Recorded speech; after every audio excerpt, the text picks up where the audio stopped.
they want to do? They want to reap all the green crop before it's in the ear. They want to pick all the grapes before they're ready to pick. And I've been in meetings where, when I did that, they called another meeting at 10 o'clock at night and got them back in there and showed them a movie and gave the invitation. They say, well, if there's one soul saved, it's worth it all. No, it's not. When you get one soul saved and it costs you 10, that isn't good arithmetic. See? I mean, 10 saved the right way is better than 1 saved the wrong way. And somebody says, well, it's saved the wrong way. What do you mean by that? I mean, artificial and light and thin and cheap. It cheapens the whole thing.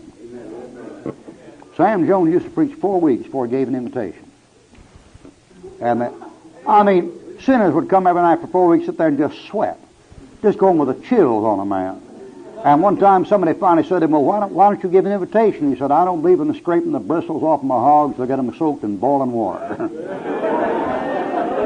Well, did you know Bob Jonas Sr. told me, he's a real good close friend of mine. You know, he told me, he said that when he was a boy, he couldn't tell me exactly when he got saved. He said, I know I was saved sometime before I was 10 years old. But he said, back in those days, those country people didn't know nothing. And he said, went to brush hour meeting all summer long, and he said, I've been out there flat in my face crying to God to save me when I was 5 and 6, 7 years old. He said, I don't want to burn in hell. Yeah. And he said, those fellows preach hell so hot you could just smell it come off your tails when you left the building. And he said, I've been out there 5 and 6 praying and screaming, crying to God to save me, not let me go to hell, with nobody showing me he was saved. Well, somebody said, what a terrible way to do business. Oh, did a pretty good job on him. Yeah. See, that ground is plowed, man. That ground is plowed in an honest and good heart. Most of these conversions are too superficial.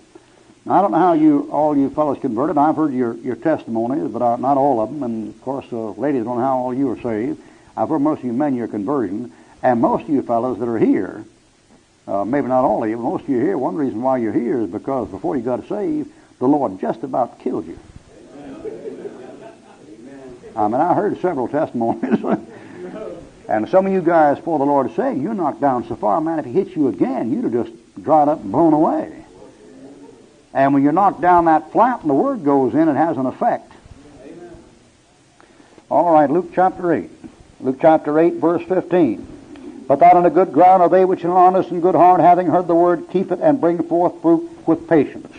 Now we're going to go back to 30-fold, 60-fold, 100-fold. Now these are three classes of Christians. You might call them apprentice, journeyman, and master. And God, I don't guess God ever intended for the